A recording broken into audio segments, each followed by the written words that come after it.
perfect role model. He's a ball on the court. He gives you no drama, and he shows up. He's available to play, and I don't understand why we don't give him more credit.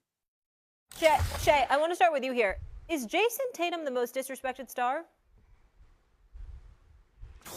Look, everything Q said is absolutely right. The way they handled his situation in the Olympics, I don't know why people can't get behind him as being one of the faces, if not the face of the NBA. We keep trying to push other guys to the forefront, and none of those guys are as accomplished as he is as far as winning. And he's been winning since he got into the league. But look, I get it. And JT, you're absolutely right. I do think he's undervalued, but it's still, for me, it's still LeBron. LeBron, I mean, people just take for granted that what we're seeing is that it's not happening. I still believe LeBron is a top 10 player. Now, Legs and Stephen A., you might disagree, but what he's asked to do at the age of 40 on a nightly basis before they got Luka, it's just hard for me to say that.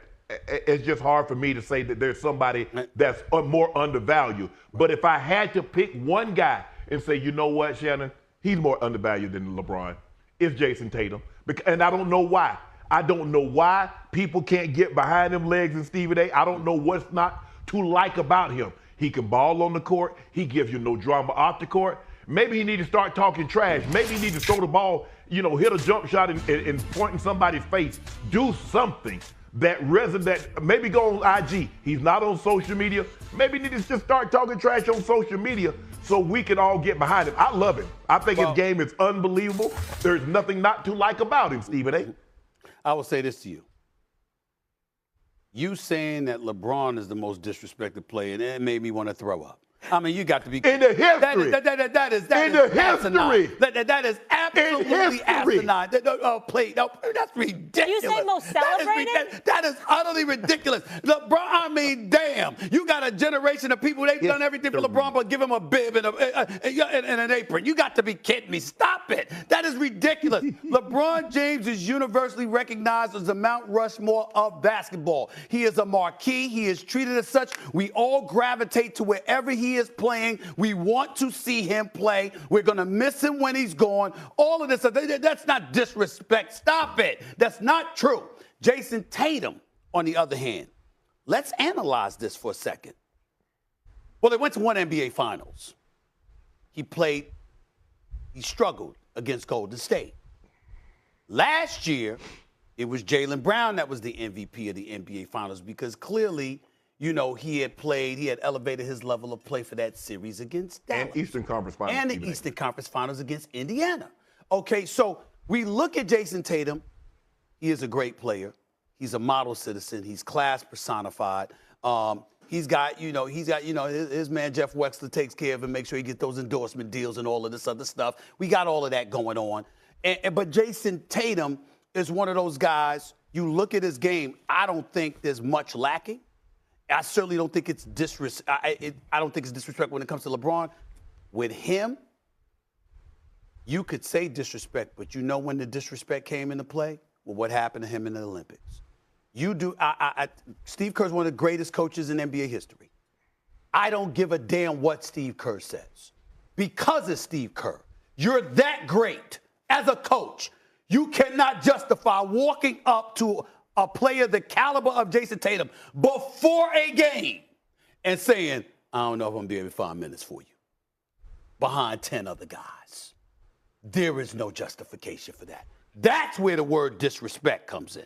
Yeah, that's why even this topic kind of surprised me because I'm like, I don't feel all the disrespect directed at Jason Tatum. Not at all. Like in the conversations I have, and I do this stuff, all the time on the game telecast when I'm watching games, conversations I just have with people in the league. I don't really feel that at all about Jason Tatum. He's about to be probably this year will be the fourth time he'll be first team All-League, recognized in that way. Now, hasn't been able to break through, get that MVP yet, but part of that is because when you give a team like a lot of help, it actually hurts a guy in that regard. So he might have been ascending to that, and then they got so good, it's actually going to hurt his chances now probably to win MVP. The one area I will agree with both of you guys, and I said it then, I'll say it now, and I'll say this 25 years from now. Jason Tatum deserved better in the Olympics because going into that, you had the big three, right? Curry, LeBron, Durant. After those three guys, guess who had the next best resume? Jason Tatum. So going in, no, don't get me wrong. Now, you could play poorly for a few games and you go, okay, we got a lot of guys here. Yeah. I'll go somewhere else. That seemed like a premeditated decision going into game 1 of the Olympics because that's how it played out. Why, to me was disrespectful. They say he was bad. They say he was bad in practice. I know we got to go though. And he wasn't shooting the ball the way they wanted to see. And I thought I heard the word matchup at one point come out of somebody's mouth. I don't want to hear it. I don't want to hear that. So I had a problem with it. I will always. Yeah. So that was disrespect. But I thought this question seems like more like just broader consensus. Yeah. About Jason. He's not disrespectful. I don't feel like he is. He's not disrespectful. I feel like he gets the proper amount of credit for the great player that he is and being on a great team and now being a champion. Yeah. Well, he might get a lot more credit if they win. A pretty comprehensive win, both sides of the ball. But I wondered what stood out the most to you about the way you guys played. Our attention to detail, our game plan defensively. We were locked in for 48 minutes. We followed all the keys that our game plan had entail, and we executed that. JJ told us a couple parts of that and some of the similarities from the game plan against the Knicks, but like with the whiting and kind of fronting Jokic and just everybody flying around, how were you guys able to execute that defensively? By trusting. We had to trust each other, and then if things ever broke down, we had to cover for one another, and I thought we did that tonight. Did that for Luka? Did that look more like Luka tonight? And again, as you said, it's going to keep taking some time. But were there things that stood out? Yeah, this is I think it was 4th game back. But that's the Luka that we all accustomed have been watching over the last 7 years.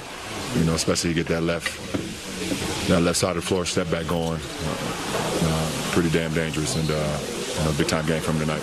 There's a lot to take out of that night, but to focus on the game plan element of it and your guys' execution of it, I guess what does that say about the growth in terms of trust in JJ and this group's ability to stay on something so detail-oriented against a team that puts a lot of stress on a game plan? Well, we have to. In order for us to be successful, in order for us to win, ultimately, long term, we have to trust our game plan. We have to trust and be so dialed in on attention to detail.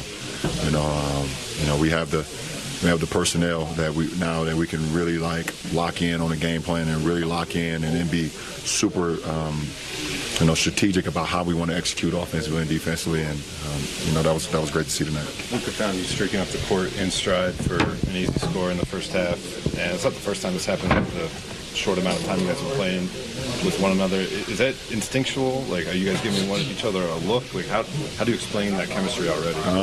I'm a natural-born wide receiver, and he's a natural-born quarterback, so it fits perfectly. I've been running the floor and running lanes pretty much my whole life, and he's been throwing great passes pretty much his whole life. So it's not hard to get a rhythm when it comes to that. It's just all about eye contact and him being the great quarterback like he is, and me being the recipient of it. So. Kobe Yoban, LeBron, JJ said that this morning he talked to Luka and he told him he wanted him to have a blackout episode. Yeah. Kind of just yell to himself and just sort of have that passion and that fire that he typically plays with. Felt like he picked up a tech right before halftime and felt like he played more like that. Did you see that out there tonight? Yeah, absolutely. Super dialed in. He was very just locked in on what he wanted to do out here on the floor tonight. Once he, start hitting those step back threes, he get the yelling and barking, either at the fan